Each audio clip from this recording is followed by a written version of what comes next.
Nyaris semua pengguna PC gak akan pernah ngerakit PC kayak gini seumur hidupnya.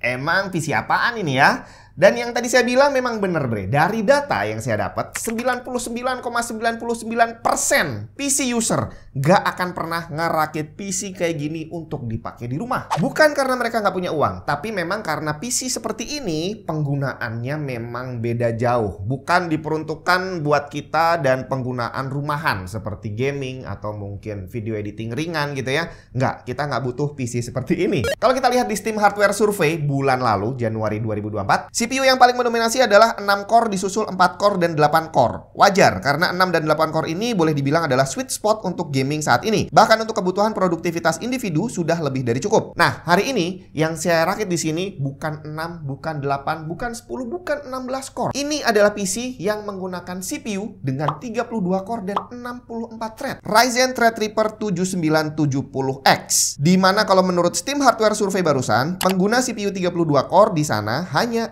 0,01%. Jadi statement saya di awal bener kan? 99,99 gak pakai PC kayak gini untuk nge-game pastinya. Ada banyak alasan yang membuat PC kayak gini memang gak cocok buat sebagian besar orang. Yang pertama adalah harganya. CPU-nya aja ini harganya 48 juta bre. Dan itu tentu saja nggak bisa pakai motherboard sembarangan. Motherboardnya juga khusus untuk Threadripper. Dimana di sini saya pakai ASRock TRX 50WS yang harganya 14 juta. RAM-nya juga sama, nggak bisa RAM sembarangan. Yang saya pakai di sini adalah Micron DDR5 4800 MHz RDIMM ECC 32 GB 4 keping. Dimana per kepingnya harganya 3,7 jutaan. Jadi untuk RAM-nya sendiri hampir 15 juta. Dan ini udah dijamin jauh lebih kenceng dibandingin CPU yang kamu kenal di pasaran, seri Ryzen, seri Core i series yang termahal sekalipun, itu masih kalah kenceng sama yang satu ini. Tinggal dampaknya nanti adalah power supply nih salah satunya. Karena dengan PC yang kayaknya biasa aja, power supply-nya juga nggak boleh sembarangan. Termasuk sebenarnya dipakai buat apa sih PC kayak gini? Kita lihat satu-satu perbedaannya masing-masing komponen dengan komponen yang umum kita beli di pasaran buat pemakaian pribadi. Karena tadi sebagian besar orang nggak akan pernah ngerakit PC seperti ini, jadi mungkin nggak punya bayangan bahwa ternyata memang beda sekali. Kita lihat dulu dari CPU-nya. Secara dimensi, Threadripper 7970X ini beda jauh dengan Ryzen. Dan ini akan membawa kita ke hal berikutnya, cooler. Sebagian besar cooler yang ada di pasaran berbentuk kotak kecil atau bulat yang bisa mengcover luasan area CPU Ryzen ataupun Intel Core i series tanpa masalah. Tapi Threadripper panjang banget bre, dimana sebagian besar cooler yang ada di pasaran tadi tidak bisa mengcover keseluruhan permukaan CPU ini. Belum lagi soketnya yang berbeda dan tidak semua cooler menyediakan bracket untuk Threadripper. Tapi bukan berarti nggak bisa pakai cooler biasa. Yang saya pakai di sini adalah cooler yang bisa kamu beli di pasaran, harganya juga nggak terlalu mahal. Ini dari PC Cooler seri GICX 360 ARGB. Cuma di sini memang seperti yang saya jelaskan tadi, dia nggak bisa mengcover seluruh permukaan CPU-nya, jadi lumayan bikin deg-degan. Cuma di sini saya masih bisa agak tenang karena sebenarnya permukaan CPU itu adalah heat spreader. Jadi walaupun tidak tertutup semuanya, harusnya tidak terlalu menjadi masalah. Nanti kita akan lihat apakah bakal terjadi overheat atau enggak. Kemudian masih dari CPU. Tadi bentuknya beda, terus harganya beda, jadi ternyata penanganan untuk masangnya juga beda. Jadi biasanya tuh kan kita tinggal taruh CPU-nya terus dikunci. Ini adalah mekanisme yang buat saya agak-agak riskan gitu ya, karena kalau salah dikit bakal bengkok tuh pinnya. Nah, di sini cara pasangnya beda banget. Dan daripada susah jelasinnya, langsung kita lihat aja cara pasang CPU-nya seperti apa. Windows kamu masih bajakan? Ganti original, malulah. Karena sekarang kamu udah bisa beli lisensi Windows original pakai GoPay dan OVO di cdkeysales.com. Tinggal klik link di bawah, masukin keranjang, tulis kode voucher TNT untuk dapat diskon tambahan, check out dan pilih metode pembayarannya. Kalau udah selesai, kamu akan dapat lisensi Windows original yang bisa langsung dipakai untuk mengaktifasi Windows kamu. Bukan cuma Windows, di cdkeysales.com kamu juga bisa beli software dan game original. Link lengkap ada di deskripsi. Nah, ini adalah cara masang CPU-nya yang bukan agak lagi, beda banget ya. Jadi perhatikan, ini masih ada tanda segitiga di sini juga ada segitiga, di sini juga ada segitiganya. Jadi kita pasin bahwa oke, posisinya adalah seperti ini gitu ya. Nah, di sini kita akan pasang dulu CPU-nya ke sini, bracketnya dulu nih. Ada bracketnya. Oke, udah dipastikan segitiganya di sini. Ini juga segitiganya ada di sini. Jadi udah pas. Nanti posisinya akan seperti ini. Kemudian untuk pemasangan di sini ada instruksinya. Kalau buka urutannya 321, kalau nutup 123. Berarti kita mau buka 321. Baiklah, 3 2 1. Oke, udah terbuka. Nah, ini nggak langsung dipasang, Bre, tapi ada slidernya lagi nih. Nah, kayak gini nih. Terus ini kita masukin di sini. Nah, udah secure. Pasang. Tutup lagi dan nutupnya 1 2 3. Sorry, kebalik. Sama aja lah. Ya, udah kencang. Dan udah. Itu cara pasang prosesor Threadripper. Nah, itu tadi pasang CPU-nya, sedangkan untuk pasang coolernya, ya kurang lebih sama seperti pasang cooler pada umumnya. Tinggal soketnya aja yang berbeda. Jadi kalau beli cooler, pastiin ada bracket untuk Threadripper-nya. Terus kalau udah, ya udah dipasang aja seperti pasang cooler pada umumnya. Sekarang kita beralih ke RAM-nya, yang tadi udah dibilang harganya mahal banget dan teknologinya juga beda, Bre. Sistem ini menggunakan RAM bertipe RDIMM atau Register DIMM. Singkatnya, jenis RAM ini akan menghubungkan register antara CPU dan DRAM chip untuk transmisi data yang lebih pendek, efisien, dan stabil. Selain itu, RAM-nya juga memiliki fitur ECC, Error Correction Code, untuk meminimalisir data corruption. Secara teknologi terdengar lebih canggih, tapi kalau dilihat secara fisik biasa aja. Nggak bling-bling, nggak ada heatsinknya. Bahkan RAM yang saya pakai ini nggak disebutin juga soal expo ataupun overclock lainnya. Jadi, RAM yang terpasang di sini bukan RAM yang didesain untuk overclock. Bukan nggak bisa, tapi memang dia tidak didesain untuk di overclock. Fungsi PC seperti ini umumnya bukan digunakan untuk satu orang. Jadi dipakai untuk server, terus dipakai untuk dibagi nih ke beberapa orang. Di mana di sana yang dibutuhkan adalah kestabilan. Percuma kenceng-kenceng kalau bentar-bentar crash. Soalnya kalau kita pakai sistem overclock, walaupun RAM itu kita dikasih overclock otomatis gitu ya, Expo, XMP, dan sejenisnya, itu udah bukan rahasia lagi bahwa di saat kita mengaktifkan XMP, saat kita mengaktifkan Expo, itu gak melulu bisa stabil. Jangankan jalan, mau nyala aja bisa crash, Bre. Nah, komputer kayak gini tujuan utamanya adalah gak boleh crash. Sebisa mungkin jangan sampai crash. Jadi akhirnya orang yang pakai komputer kayak gini ya sebisa mungkin tidak usah melakukan overclock. Walaupun sebenarnya secara spesifikasi bisa. Di motherboardnya tertulis support overclock up to 7600 MHz. Tapi sekali lagi tujuannya bukan untuk overclock. Nah, sekarang kita beralih ke motherboardnya, dimana nanti setelah kita lihat motherboard ini kita akan langsung tahu bahwa power supply yang akan kita pilih minimal 850 watt. Itu belum ngitung GPU-nya. Jadi baru untuk nyalain motherboard dan CPU-nya aja. Kita lihat nih, ASRock TRX 50WS. Sekilas seperti motherboard biasa, tapi kalau dilihat lebih detail, dari fisiknya udah terlihat banyak sekali perbedaan. Dari soket CPU yang jelas gede banget, kemudian VRM yang pakai active cooling, kanan kiri heatsink extended plus fan. Jelas, karena CPU-nya bakal haus daya banget. Termasuk kita lihat ada 5 slot PCI Express x 16, 2 slot Gen 5 jalan full x 16, 1 slot Gen 5 jalan x 8, 2 sisanya Gen 4 yang masing-masing jalan di x 4 dan x 8, dimana semuanya juga support NVMe untuk boot disk. Untuk storage kita juga bukan hanya dikasih slot NVMe dan SATA, tapi juga ada konektor untuk Slim SAS SFF dan MCIO PCI Express Gen 5. Jadi SAS itu untuk storage server dan MCIO ini adalah high speed konektor untuk data center networking equipment. Terus ada satu lagi yang paling menarik perhatian dan mungkin tidak terbayang oleh kita yang belum pernah lihat sendiri. Colokan power yang digunakan motherboard ini banyak banget, Bre. Pertama, standar EPS 12 volt untuk CPU, 2x8 pin ada. Plus ada lagi tambahan power 3x6 pin yang menggunakan power dari konektor PCI Express. Jadi untuk nyalain sistemnya kamu butuh 2x8 pin CPU dan 3x6 pin PCI Express. Plus kamu butuh tambahan lagi untuk GPU karena Threadripper 7970X ini nggak punya integrated graphics. Jadi 2x8 dan 3x6 tadi itu hanya bisa disupport oleh power supply yang 850 watt, dan kalau mau nambah lagi GPU dan butuh power lagi 2, berarti at least kamu butuh 1000 watt untuk nyalain komputer ini. Dan semuanya sudah terakit. Ini casingnya juga kemarin udah saya bahas bahwa ini casing saya baru nemu casing yang seperti ini kualitasnya, dan saya kemarin di videonya udah bilang juga bahwa saya juga akan pakai casingnya untuk ngerakit PC yang juga belum pernah saya rakit sebelumnya.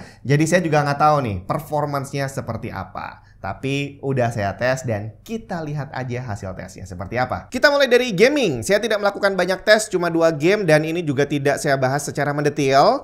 Soalnya kalau dilihat dari FPS-nya yang dihasilkan tidak terlihat spesial. Bahkan dengan GPU yang sama, RTX 4070 Ti Super yang dipasangin ke Ryzen 7 7800X 3D, hasil FPS-nya terlihat kurang lebih aja. Cuma di sini ada satu hal yang nggak bisa dilihat lewat video, jadi harus dijelaskan manual. Karena di sini ngegame dengan Threadripper rasanya jauh lebih smooth dibandingin semua PC yang udah pernah saya coba. Bener-bener nggak ada hambatan bre, nggak ada micro stuttering, nggak ada stutter dan segala macam. Pokoknya bener-bener mulus rasanya. Cuma sayangnya yang terekam dari FPS-nya itu kayak nggak ada yang beda gitu sama PC yang lain. Jadi ya entahlah apakah ini cuma perasaan saya, tapi harusnya sih enggak. Karena dari hasil video recording juga buat saya ini jauh lebih mulus dibandingin saat saya nge-record pakai PC yang lain. Berikutnya tes kinerja CPU. Saya juga nggak akan bahas terlalu detail karena video ini bukan benchmark performance Threadripper, tapi cuma pengen nunjukin perbedaannya dengan PC biasa. Yang pasti Core i9 14900K dilibas habis. Di Blender test di mana 14900K butuh waktu 1 menit 14 detik, Threadripper 7970X bisa menyelesaikannya dalam waktu 35 detik aja. Tapi hal ini dibayar dengan konsumsi daya listrik yang juga gede banget. Tercatat selama pengujian, power draw CPU yang terbaca di software mencapai 350 watt. Sedangkan aktual daya yang ditarik oleh PC ini dari dinding mencapai 500 watt. Yang menarik tadi di awal kita udah lihat bahwa coolernya tidak menutup keseluruhan permukaan CPU. Tapi ternyata hal ini tidak menjadi masalah. Kita lihat temperatur di software terbaca maksimum di kisaran 93 derajat Celcius. Dan waktu dicek temperatur aktual di motherboardnya tidak ada panas berlebih di area CPU. Hotspot yang terdeteksi hanya di area sekeliling soket CPU dan VRM. Dan itu pun hanya di kisaran 51 derajat Celcius. Nah itu tadi tes pertama yang saya lakukan untuk mensimulasikan apa yang kita lakukan dengan PC pada umumnya ya. Sekarang saya akan lakukan tes kedua, di mana PC ini akan dipakai sama lebih dari 1 orang.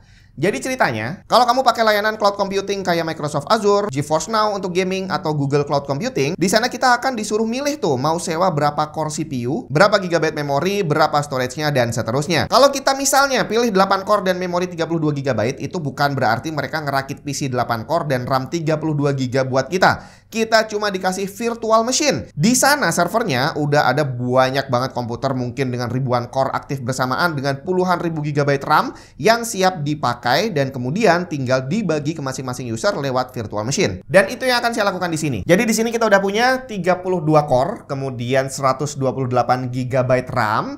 Dan PC ini akan saya bagi untuk 4 user, di mana masing-masing akan saya alokasikan 8 core dan 32 GB RAM. Kita lihat gimana performansnya. Yap, ini dia Threadripper yang disetting untuk 4 user sekaligus. Jadi ini bisa kamu lihat PC-nya mati ya, ini mati. Terus yang sana PC-nya juga mati. Jadi ini satu-satunya PC yang nyala adalah ini dan dikonek ke 4 monitor di mana masing-masing dikasih mouse dan keyboard sendiri-sendiri.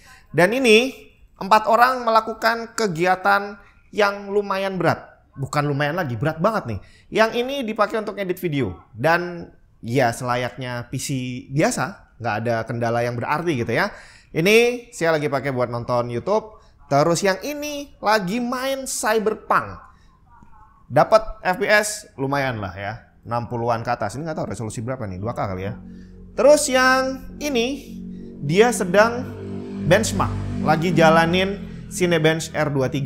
Jadi boleh dibilang keempat user ini menggunakan masing-masing itu untuk pekerjaan yang tidak ringan, kecuali yang ini ya cuma nonton video doang. Tapi artinya dengan 3 melakukan pekerjaan berat dan ini nonton film dan semuanya bisa melakukan kegiatannya dengan baik-baik saja, ini menunjukkan bahwa Threadripper ini memang bukan didesain untuk dipakai sendiri. Jadi kalau mau dipakai sendiri untuk pekerjaan yang memang berat banget ngerender, iya bisa. Tapi di luar itu dia bisa difungsikan sebagai server. Artinya satu PC bisa dipakai untuk multi-user. Dari hasil tes Cinebench R23 multicore di salah satu user, hasilnya cukup bagus. Dapat skor mepet 12.000 yang berarti masing-masing user mendapat jatah CPU power setara dengan Ryzen 5 5600X. Dan hebatnya, tadi kita udah lihat keempat user ini boleh melakukan pekerjaan berat semuanya. Sebenarnya bisa juga masing-masing user nanti dikasih jatah GPU sendiri-sendiri karena slotnya ada 5 gitu ya. Jadi nanti semuanya bisa main game dan bisa melakukan pekerjaan grafis yang berat dengan dedicated GPU. Tapi sayangnya belum bisa saya lakukan di pengujian kali ini. Soalnya selain susah cari GPU yang satu slot sekarang, baru ngetes gini aja udah makan listrik 600 watt lebih. Jadi kalau mau nambah GPU, saya mesti sedia power supply yang lebih gede lagi. Belum lagi nyari GPU tadi yang tipis 1-2 slot itu susah sekali, yang berarti mesti pakai custom water cooling dan setupnya juga bakal ribet dan nggak mungkin diselesaikan untuk video kali ini. Nah, itu dia tadi Threadripper 7970X yang harganya memang luar biasa mahal, tapi secara fungsi juga beda jauh dengan PC yang kita pakai di rumah. Fungsinya bisa sama, tapi banyak orang yang bisa pakai bersamaan. Beda PC kita di rumah mau dibagi di share 4 core gitu udah akan terasa lambat. Tapi di sini masing-masing dapat 8 core dan masih bisa dapat performance yang luar biasa kencang. Cuma di sini pasti akan ada yang terlintas nih di pikirannya. Wah, daripada ngerakit PC kayak gini dengan performance yang tadi kalau dibagi, kenapa nggak bikin 4 PC aja? Iya, memang bisa sih kalau kita hitung-hitungan secara duit. Ngerakit satu ini sama ngerakit 4 PC sekelas 5600X itu memang akan jauh lebih murah ngerakit 4 PC. Tapi sekali lagi, harga segini memang bukan untuk kaum mendang-mending. Dan perbandingannya ini ibaratnya seperti mobil dan motor. Kalau kamu cuma butuh untuk pergi 8 orang dari satu tempat ke tempat lain, ya memang benar. Pakai 4 motor untuk boncengan masing-masing berdua itu memang akan jauh lebih irit. Tapi akan ada banyak hal yang tidak bisa dilakukan oleh motor dan akan lebih enak kalau beli mobil. Jadi kalau pakai mobil kita bisa menghindari hujan, menghindari panas, bisa bawa barang yang agak banyak. Dimana untuk hal-hal seperti tadi, berapa banyak motor yang kamu tawarkan gak akan bisa menawarkan kenyamanan seperti pakai mobil. Ya kurang lebih seperti itu. Bahwa orang yang beli ini memang udah tahu akan digunakan untuk apa dan akan ada banyak fungsi yang tidak bisa disediakan oleh PC kecil-kecil mau sebanyak apapun. Dan udah itu aja semuanya. Semoga bisa menjawab rasa penasaran kita. Soalnya banyak mungkin ya yang mikir, aduh kalau beli Core i9 atau Ryzen 9 gitu ya udah mahal, apa mendingan beli Threadripper yang second aja. Ya bayangannya kurang lebih bahwa secara fungsi akan seperti ini, belum lagi secara tadi hardware-nya yang kamu pilih nggak bisa sembarangan, dan berarti secara maintenance kalau ada kerusakan, ganti part itu akan lebih repot. Walaupun mungkin beli second-hand seperti ini sama gen baru yang PC individu mungkin harganya hampir sama, tapi komplikasinya akan jadi jauh berbeda. Semoga bermanfaat, kita ketemu lagi di video yang lain.